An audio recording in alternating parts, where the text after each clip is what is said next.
What's good? Welcome to Often Wrong, the podcast about getting it wrong and not letting that stop the conversation.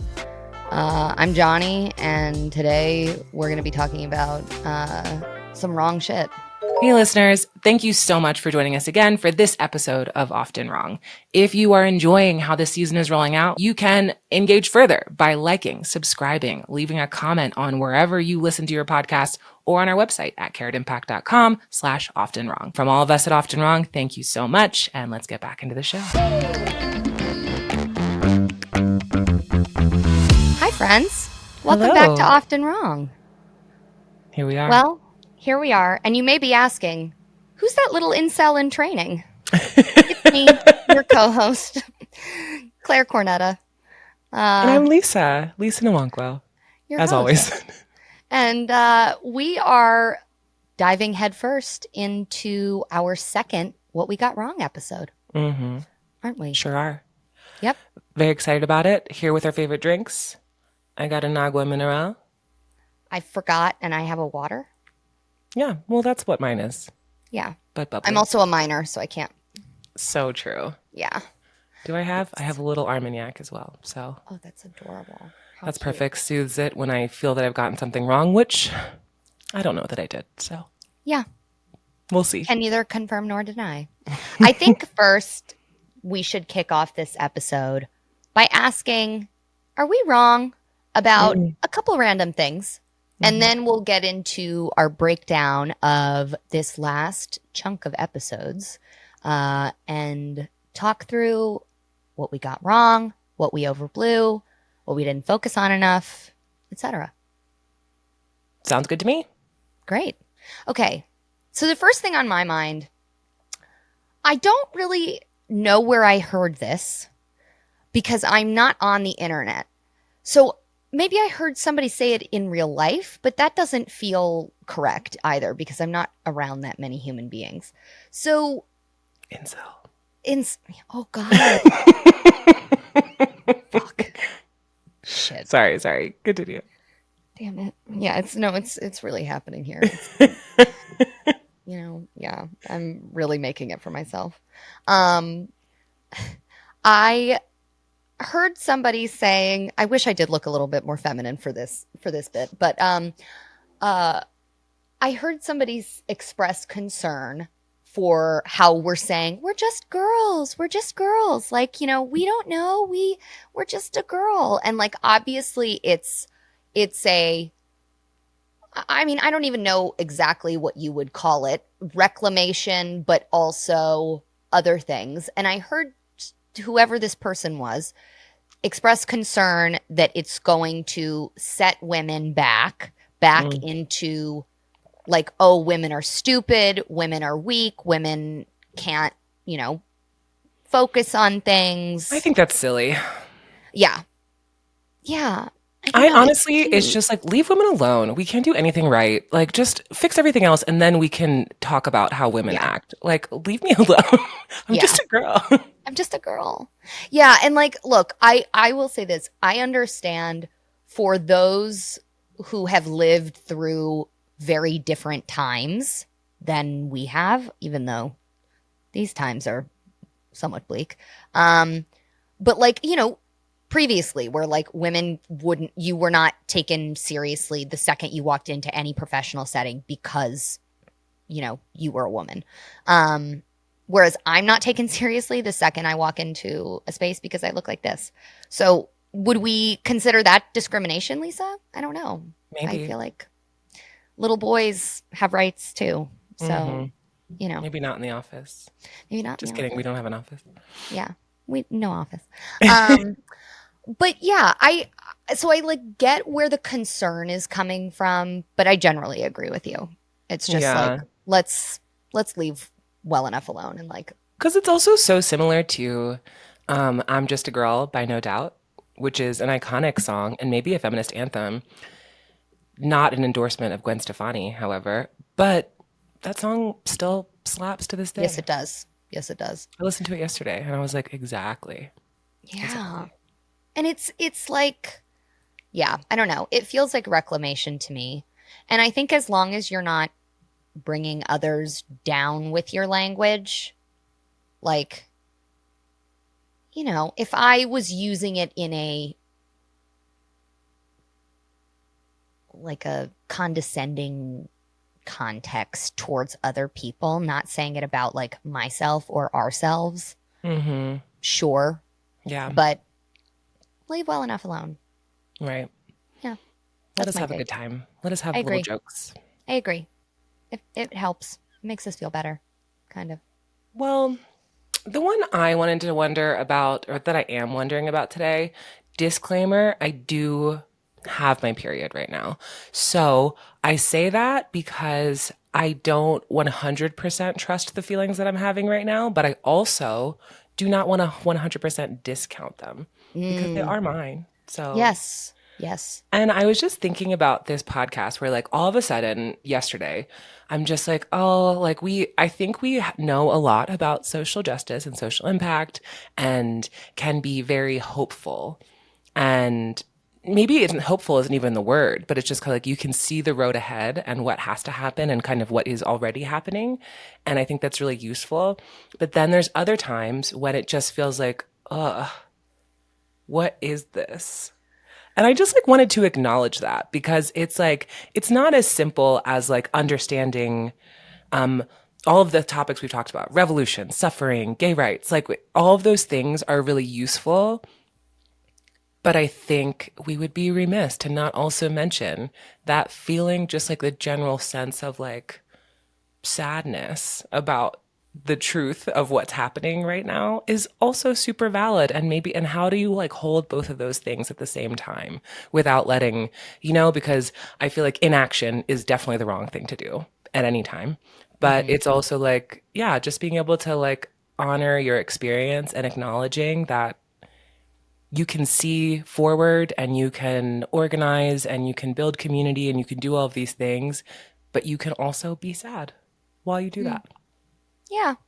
I feel like we've given space for Mhm. all of it, I think so maybe. too. Yeah, but I honestly think this leads us right into our discussion as well. Yeah. But yeah, I hear what you're saying, and it's you can't hold both things at one time. Sometimes you can. Sometimes you won't be able to. Sometimes you'll Hmm. ignore it. Sometimes you'll be overcome by it. That's just that's just life. That's just Yeah. how we experience things, I think. I feel like, especially the last like 48 hours, I have just been volleying around in my mind Yeah. of just like, oh, maybe what if this isn't going to get better? And I'm like, well, how useful is that to Yeah. dwell on? Uh-huh. And just like kicking it back and forth in my mind. And I'm like, yeah, it's just interesting because there's no like absolute truth. Yeah. Yeah. So, Well, and for yeah, me, there's a lot of I space. my backup plan is just this. It's just going into my hoodie. So If you're not watching the video, she just squeezed her hoodie tight around her face. yeah, it was attractive, and please don't watch this on video. Um I can assure you it was though. Yeah. You're welcome. Hmm. Um but yeah, okay, I think we should just get right into our episodes I because would this love is a to. great segue to suffering. Yeah. And one of the things that I feel like we wanted to cover a little bit more explicitly is that collective versus individual suffering. Mm. And I know you kind of had a different take on it. Where are you at with that now? What's on your mind? So I've been thinking about it a lot. This is so funny to have a podcast because, I love talking about stuff, shooting ideas out there. We build on it with each other. But then when we listen to it back, and I'm like, is that true? Do I even like, is it true for me? Do I feel that way? And I actually still feel that way, that like suffering is universal and there are just different types. I also did a little bit of research on it to see what the difference was. And I feel like kind of unilaterally, all of the different links I clicked on Google, they all basically said that suffering is universal and a part of the human condition and inevitable.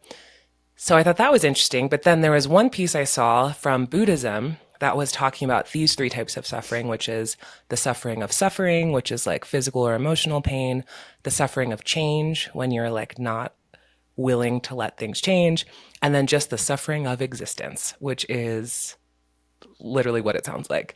And I thought that was really interesting and kind of reaffirmed how I feel about it. And then also another way to look at it is like systemic suffering that's put onto you, and then the suffering that's a part of the human condition.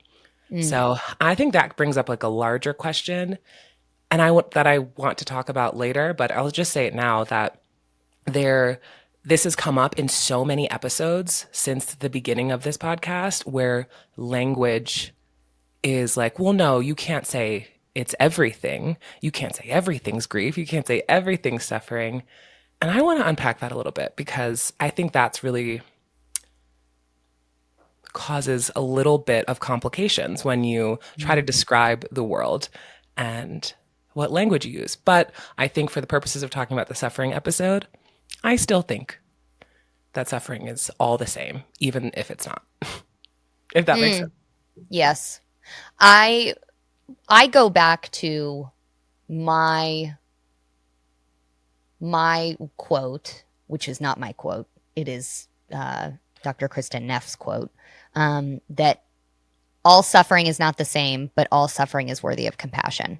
And again, like I think there's a lot of interesting stuff at different levels here with individual suffering and collective, but it's not just two sides of one coin, you know. It's way bigger than that. And I think, you know, our individual suffering, for instance, okay, I'll use my breakup right now. I would say like my suffering and my pain, I wouldn't call it suffering. I would say my pain is certainly compounded by the collective idea that it's bad to be alone. It's bad to be, you know, you should be with someone. You're an old hag. Look at you. You're a little baby boy. I'm a little tiny boy. Like You just are a little lad. You're literally, okay. I'm underage.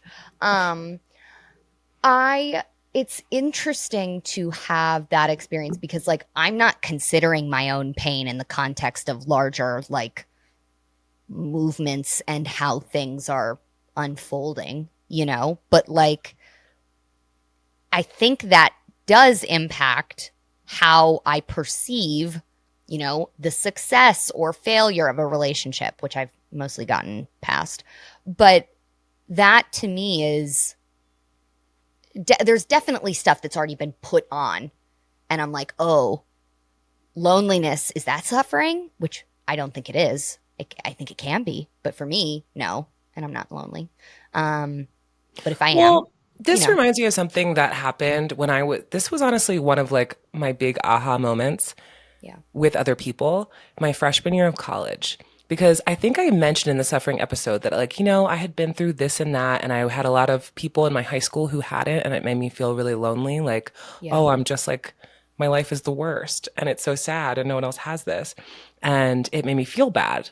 And then when I went to college, I remember I was sitting with my roommates, and I was like, what's the worst thing that ever happened to you? Because I just like, you know, wanted to bust through that wall. Let's just like get some common ground I've about done our that. suffering. And my one roommate was like, well, my boyfriend broke up with me junior year. And I was like, that's the worst thing that ever happened to you?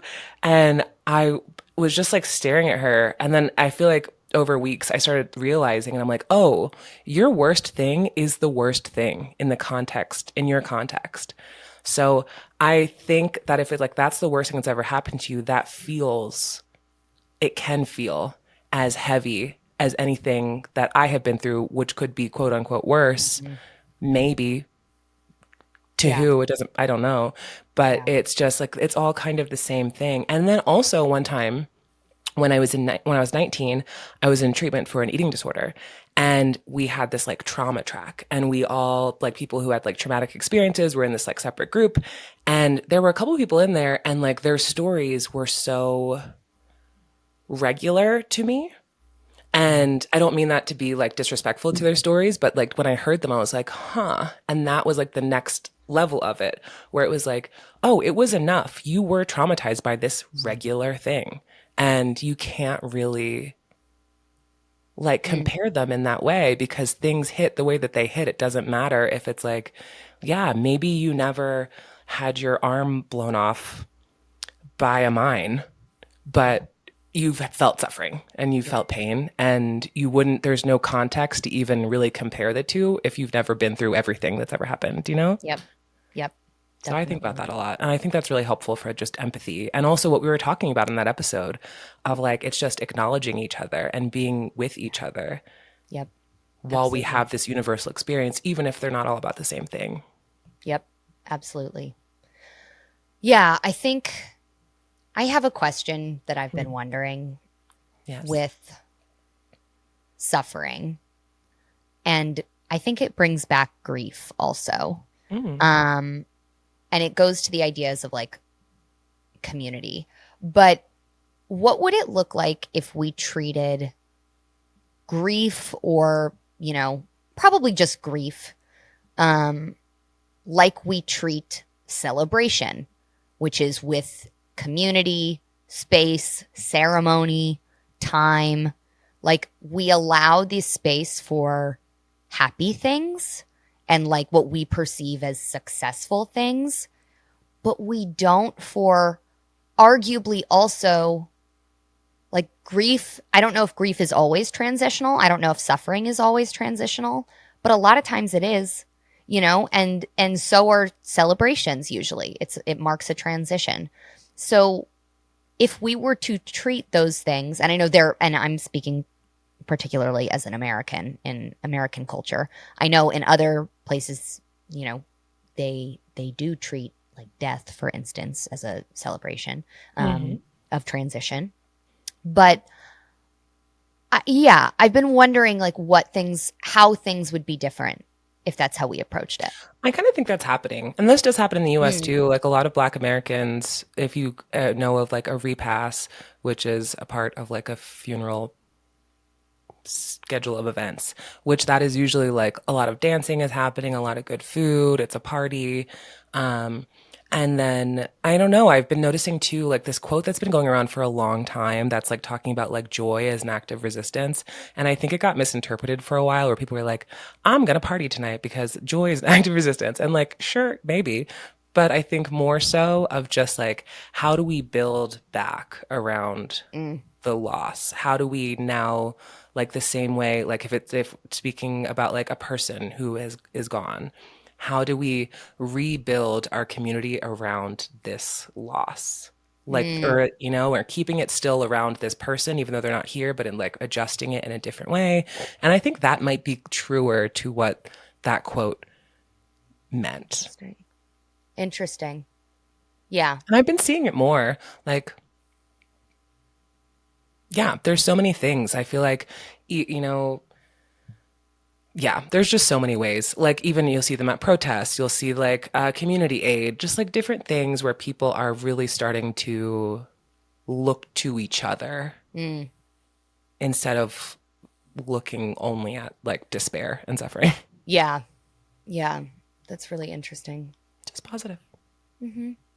Yeah, and I even think on like an individual level, I don't know. Like I think about individual moments of like I am looking for you know, with I'll use my breakup pain currently. Um community and space for myself and my emotions and friends are allocating time to me to, check on me and have conversations and Mm-hmm. like that's important. And I don't know, the ceremony piece, if someone wants to throw me I a do. divorce party, Divorce ceremony. It's divorce only right. ceremony, yeah, I think it's right. A good bookend to the I'll be, situation. yeah, maybe we wait like a Yeah, year yeah, we'll so wait a that little I'm bit. much less sad. We'll let the ink dry. Yeah, Yeah. let the ink dry. Also, it's so crazy, and I don't know if our listeners know this, but I got married and Claire got divorced in the same weekend. Yep. Yep. Literally Which the is same not week. funny, but it's just so crazy. No, These but just it like was. these are milestones that it was just kind of like ironic and like, And you know what, wow. audience? We did it for you. We did Yeah. it for the content. So you're Yeah. welcome. Yep, Hmm. you're welcome. We were worried about running out of things to talk about, so we were both like, you know what? You know what? Let's Let's just shake it up. fucking yeah, But exactly. one thing that is good on both sides, my side and your side, is that both things are about love. That's nice. Yes. Yes, it was about love on both sides, for sure. So, In happy ways. I hmm don't mean facetiously about yeah, mine. seriously. It really was. Yeah. Hmm. Um okay, I think we should go to Episode Revolution, 7. Yeah. episode 7. I Um love this episode. I love this episode too. I think what you started to say about resistance, like Mm. everything is resistance. This is something we keep coming back to. And you said Everything's it at the revolution. beginning. You mean? Everything, every day acts as Yeah. revolutionary. Hmm. Everything is revolution. Like, Not is it really? everything is revolutionary. Yeah. Yeah. Is it really? And when does this framing become diluted? I guess, you know? I just really, I mean, I was picking it apart as a word also Mm, of just like kind of anything that disrupts status quo is a revolutionary act. mm, Maybe not to the state, but it could be revolutionary for how you live your life, how you think about things, how you talk to mm, someone, how you do your job. There's like, so I think it can mean a lot of different things. And this is exactly what I mean is that these words and how they're used come up in basically every episode we've had. And yep. I think that that's really interesting. Yeah. Language is very important. And Language is important. And also, my big thing is language evolves. mm, my big And thing is intention behind language is more important than language itself. But if you don't have the right words to say, it's much harder to convey what you're feeling. So you right. could have the best intentions and have no way of saying it, you know? Hmm. What were Totally. you And going to that's why say I now? think kind of like, yeah, iterating on things, using words and incorrectly, or, but it's like, even if you use the word incorrectly and it gets your point across, Mm, well, then that was the right way to use that word? So I don't know. I think that that's kind of interesting because, yeah, language always evolves. There's things like how, um, what is the example? Cannot. The mm. word cannot used to be Oh, yeah. one word, Yeah. and now it's not. So just like that's just like a simple example of just like usage changes what words mean over time.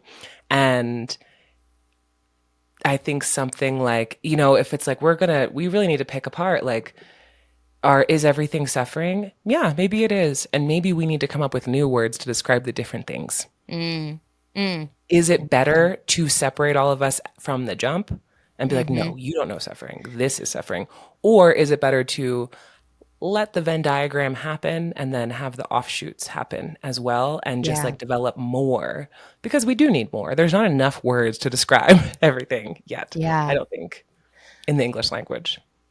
This is actually a really good moment, I think, to bring up one of the things that I think about when I think of linguistics, which I guess is often, but it always seems to be coming up, right?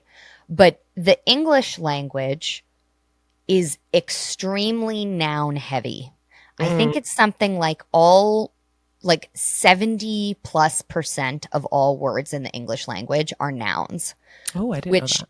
is very indicative of what our, culturally, societally around English, what we place value on, what we Mm. fill our days with, what we talk about, etc. As opposed to, in particular, tribal language of the Americas, tribal languages of the Americas are very verb heavy, Mm. are very, Super. much fewer nouns, much fewer nouns. Better ways of describing things, more expansive, less, More transient. yes. Um, Better with like, and I don't know if this next thing, but like, I just don't feel the English language does a great job with ideas and Mm. conceptual things. I think even like French does a better job of it in my experience. I think there are, different ideas that can be conceptualized better, and we just don't have that as much. That's why I think we have to use so many um, idioms, like to Totally. just try and make up for the fact. And that's why I'm constantly speaking in metaphors, which is probably a pain in the ass to everyone I interact with. So apologies, but I like it. thank you. Thank you. No, but this is it though. It's so I'm glad we're talking about this during while we talk about the revolution Yeah. episode because like I said, language evolves constantly Mhm. and that is also a revolution. Yeah. So, and using it, and I think it's just really interesting to talk about things and how we use words and what we mean by them. And when we do that in good faith, we can get to a different place. This is one thing I noticed living in Mexico, working on my Spanish. The biggest hurdle for me so far was like a year or so ago. No, maybe like 2 years ago, when I Mm, started realizing that translating word for word from English to Spanish doesn't work because that's not mm, how the sentences work. And realizing that in English, we use so many more words, very wordy yeah. people. And in Not me, Spanish, but go you on. can use so few words and have a harder impact with what you said. Yeah. Or it's like somehow more descriptive, but you said half the word. Yes. Yes, exactly. It's so Exactly. crazy. Oh, it's so interesting. So, okay, let me zoom back out to, or I think this would be zooming in to the Episode. revolution Yeah. episode. Um, I am I am thinking about how we potentially aestheticize revolution, meaning Mm. like, you know, if everything we do is revolutionary, then nothing Okay, to is. be But clear, like, I did yeah, not say that everything we do is revolutionary. I I mean, said revolution is inevitable and revolutionary actions happen all the time. yes, I agree with you. I know, Okay, great. Thank you. but I'm using hyperbole to Okay, great. make a point. But thanks. Thought you were coming Um, for me, so I had to defend myself. yeah, yeah, I'm gonna come for you. Yeah, me. Yes, be scared. Be so scared. Look at this. I mean, please. I think what I've seen is like, and I feel like I really haven't seen much of this. So maybe this is, I'm pulling it out of my ass because I'm, again, not on social media.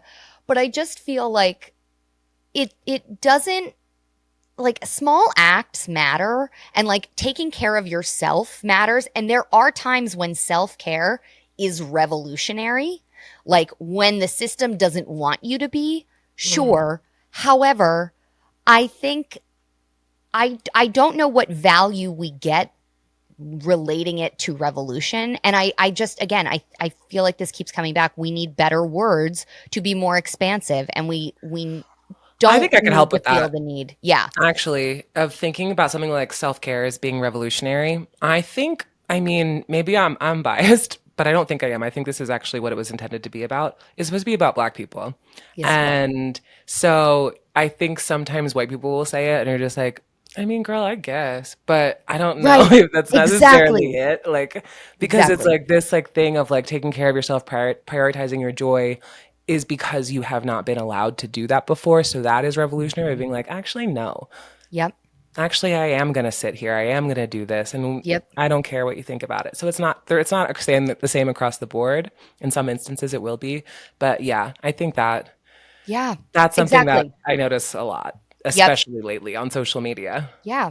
And you know what? I think in some cases, in some places, we might be reaching a point where it's no longer an act of revolution, which is great because in Mm. certain circles, and I'm talking not on a systems level, I'm talking in Right. a social level, Hmm. it's it's becoming more normalized. And Yeah. I think that's really wonderful to prioritize care. I again think about, like, I mean, I live in LA, and, like, there's a lot of people practicing self care, whatever that looks like to them. But when that term first emerged, it was supposed to be so specific, and it should have been. And I think that was critical and still is critical in some places. But now I'm hopeful that, like, you know, Black girls can just do whatever they want, and it's not revolutionary. It's just existence, you know? Yeah. That's like, that's the goal. And that's the goal of revolution, I think, to Mm-hmm. make that change. Totally. But I'm curious, like, and again, I guess it's like, you know, small acts matter, yes. And I don't think anyone's saying that they replace systemic organizing, Mm-hmm. because obviously they don't. But I wonder if the better term for that, instead of revolutionary, is liberatory,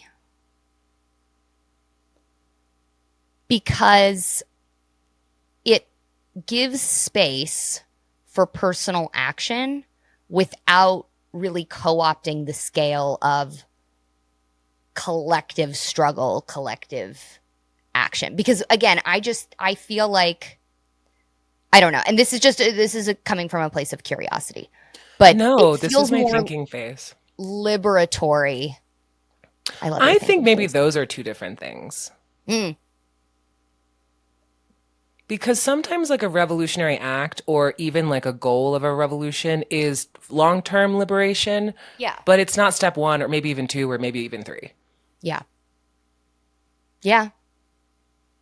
Because there's sometimes you have to, yeah, you have to do like a hard thing. You have to really disrupt something. You really have to make something else happen with the goal being liberatory or Mm, liberatory, with the goal being liberation. But like, yeah, the revolution has to yeah. occur in order to get there. Yeah, So it yeah. almost it feels like the revolution has to come first, right? Hmm. Like it feels like the small acts. Or maybe there is something liberatory, even if it's only for yourself, about your Yes, revolutionary act. right. But like this kind of larger scale thing has to Yes. be, there's like a many, the road to liberation is paved with revolutionary acts. Yes. Yes. Ay, Oh, there we go. nice way to round us out on that one. That was nice. That was really nice. Thank you. Honestly, sometimes I just got gold up here, It's spinning gold. it's really good. It's really good. I have to say it's really good. Okay, gay episode? Gay episode. Gay. The gay episode I think is so funny because yeah, we really I don't think we necessarily got anything wrong per se. Because just like we were talking about with the language, the queer experience overlaps, but it's not 100% universal Hmm. and different languages used. Like some people call themselves queer, some people don't, you know, but it's like even if our even if we would both fit in the definition technically, but everyone's definitions are different. So it's kind of like that. I think it's like I think if anything, we just could only fit so many thoughts into one episode. I have many more grievances, honestly, and there's so much we could talk about because Yep. I don't know, it's kind of hard doing a gay episode. I'm glad we did because I think it's the right thing to do, but also it's like every we could really make every episode gay.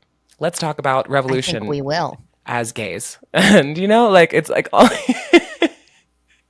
Honestly, this is offensive to lesbians, what I'm wearing right now. And No, I love it. This you're actually showing a lot of different honestly what we talked about in the episode is like all the different ways that you can be gay. And I think actually in that episode you looked like you are an athletics coach of some kind going to a hmm banquet hmm and now you look like you are on the team. And then other times, you know, you got your good lipstick on. So I really, you're yeah, very multifaceted, and I appreciate that you're showing up in all of your forms for thank each you. episode. I Yeah, think it's really sometimes representative. sometimes it's like I'm either like somebody's little brother, or like like wannabe lady of the night, said with the utmost respect. And Hmm. there's not really much in between. Yeah. But it's really it's I'm somebody's little brother. I basically Or look the same always, unless I straighten my hair or I have gluten and my face gets puffy. mm-hmm. But otherwise, yeah, doing the I know same thing. you're pretty consistent. Pretty standard. I just, yeah. people comment, "Wow, you look so different." I'm like, Claire, is that it's you? my affect. Thank you. I really feel like it's my affect more I than love it. anything. But yeah, I mean, every episode is gonna have queerness in it. I mean, Yeah. So I'm glad that's we have opportunities. You know, I we could agree. put a stake in the ground and be like, hey, guys, we're gay. But Yeah. also, you know, we can touch on it all the time, and we do, and we Yep. will. So.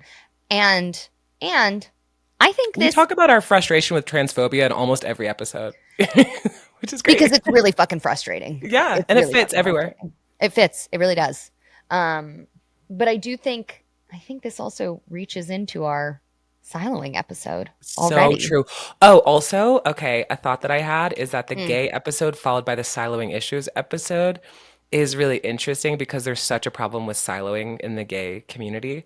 So I Mhm. just felt that that was a nice continuance, even though we didn't talk about it in that way Totally. in the siloing episode.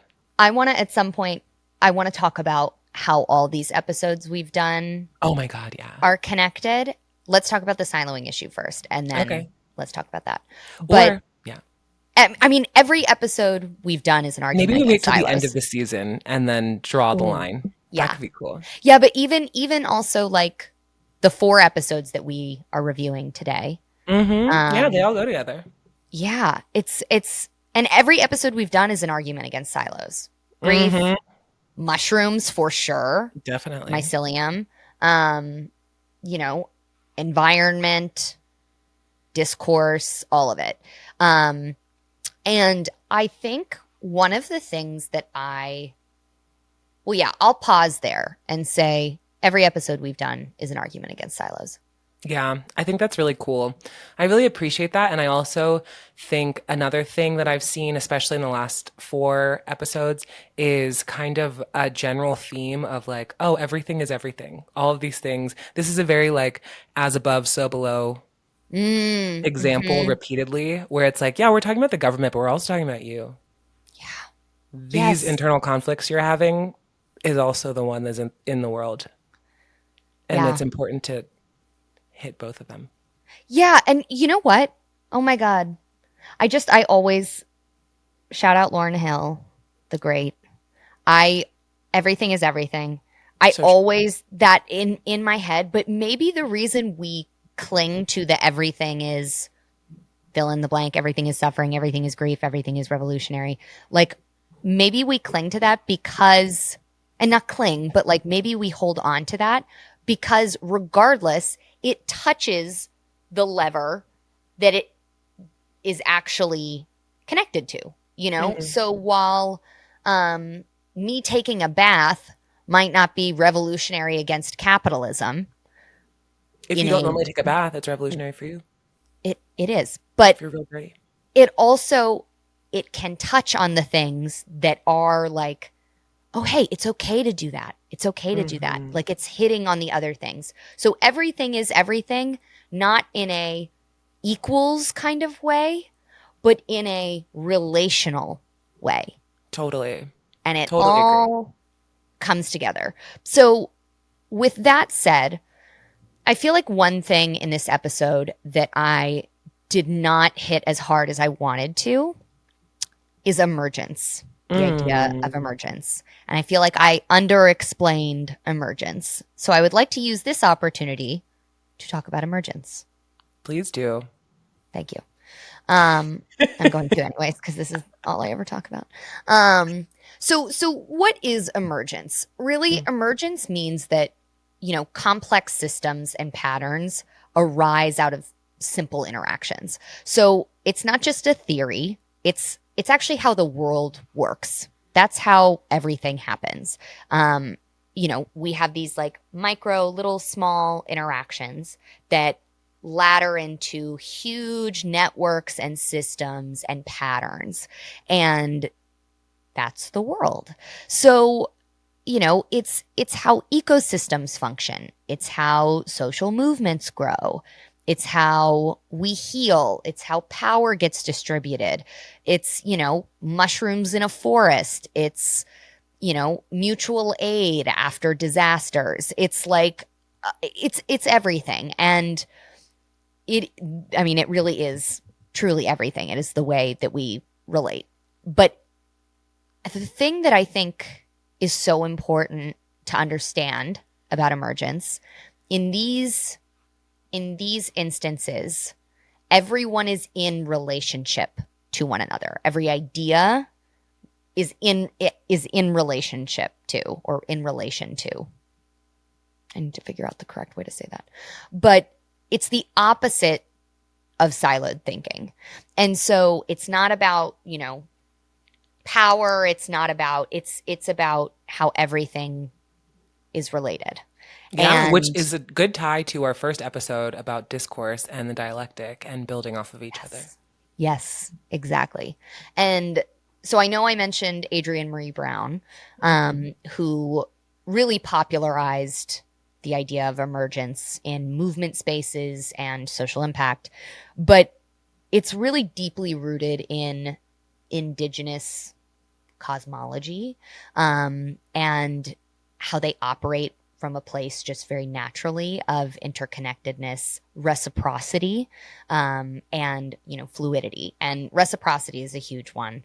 But it's also unsurprising, I think, that indigenous communities have been more shaped and impacted by literal ecology, and ecological systems, because that is emergent through and through in nature. Nothing exists in isolation.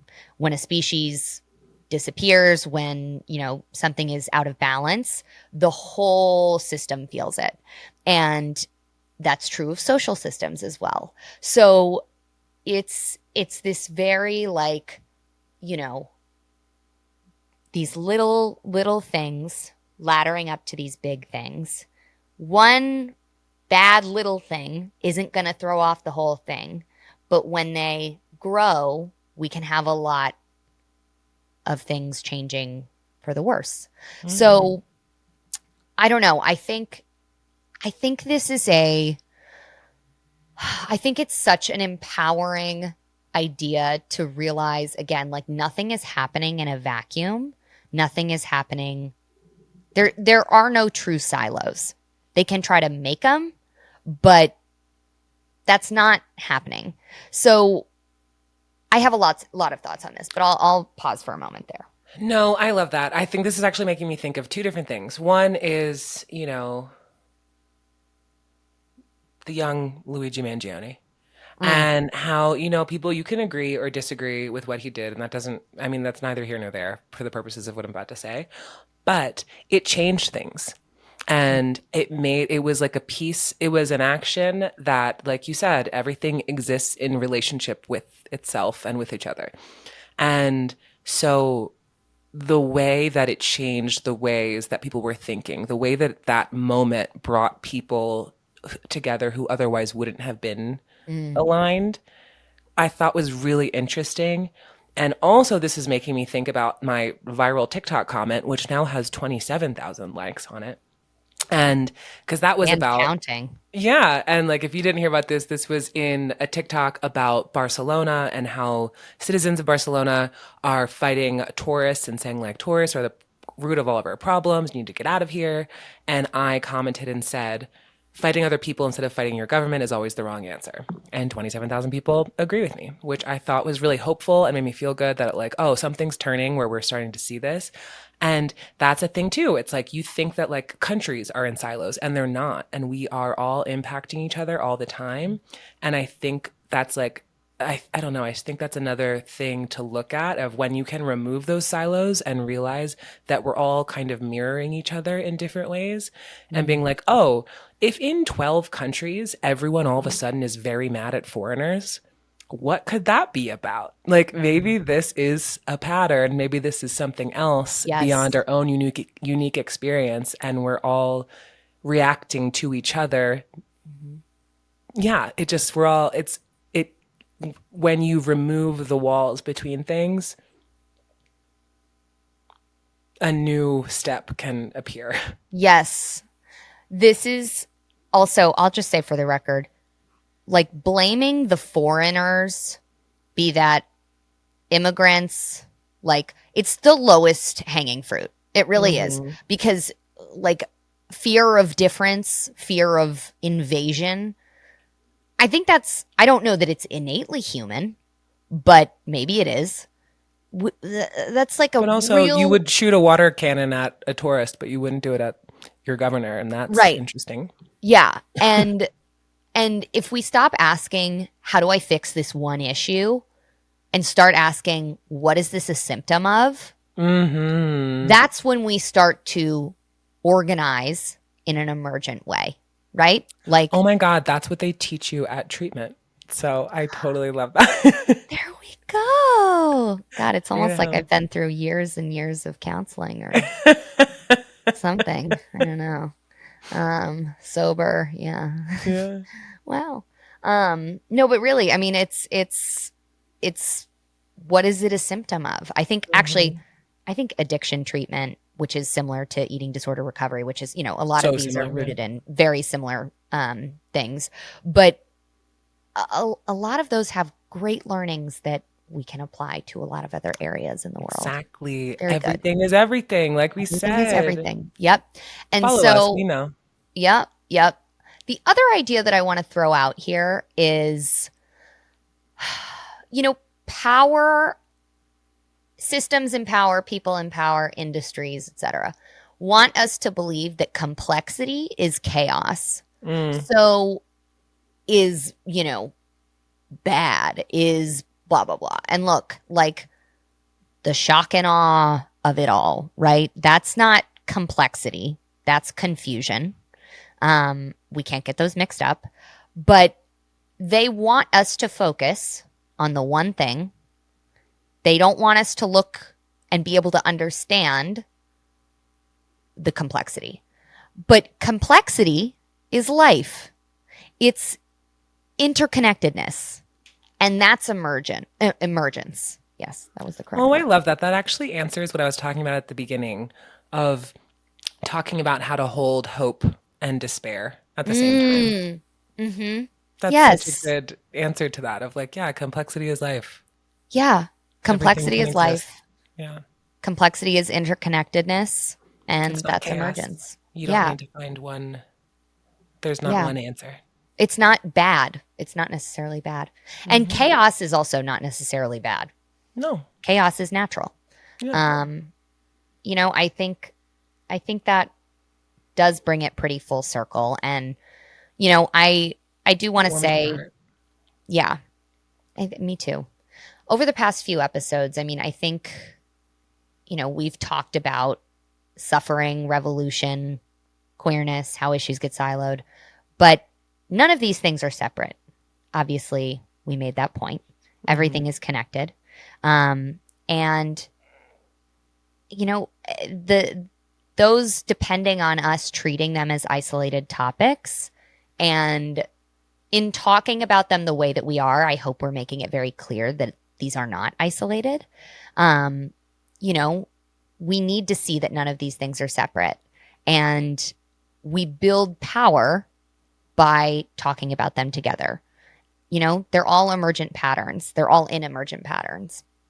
And I just feel like the more we can get that into our heads and operate in the way that everything is connected and that we are all connected, everything is connected and we are part of that, the better off we're going to be moving forward. That makes me want to cry. I don't know why I feel suddenly very emotional about what you just said. It could not be your hormones for sure, No, but yeah, no, yeah, no. definitely not. No, that It's was really because I'm a beautiful beautiful. speaker. That's why. Thank you. At 13 years old, you'd think I would have more of a uh, hard time speaking, but I'm really, really good at it. Now we're seeing that none of these things are separate and they're all really emergent patterns. We suffer in systems, we resist in systems, and we heal in systems. And that's not chaos. That's life doing what life does. And that's emergence.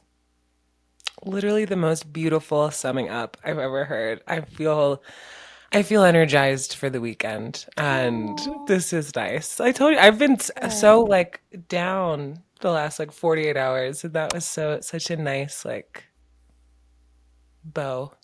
Oh, good. Yeah, I Thanks feel for saying yes. similarly. Today feels good. Feels The better. dam has broken. The dam has Most people. broken. And oh, I'm so glad that resonated. I wish I Yeah. didn't look so silly, but No, that adds to it. that's great. Easier to digest, Easier to digest. approachable. I'm approachable Yeah. as hell. Yeah. I've been told I'm intimidating. They can't say that anymore. Yeah. Oh my Maybe. You gosh. never know. Yeah. Well, Never know. okay. So, our next section, we have another block coming up after this. We are going to talk about our obsession with binaries. We're So going to talk about excited. cancel culture, which I can't wait to talk about. So I excited. have so much to say. We're going to talk about why we need comedic relief. And then we're going to do our little crash out episode and talk about rage. Rage. I'm so excited about this next block. I think it's going to be great. And spoiler alert, they're all connected. Yeah, we'll tell you how in 5 episodes. Listen to all of them. Yeah. Yeah. Please And tell your friends. tell your friends. We'll see you soon. Thank you. Talk to you later. Bye. Bye.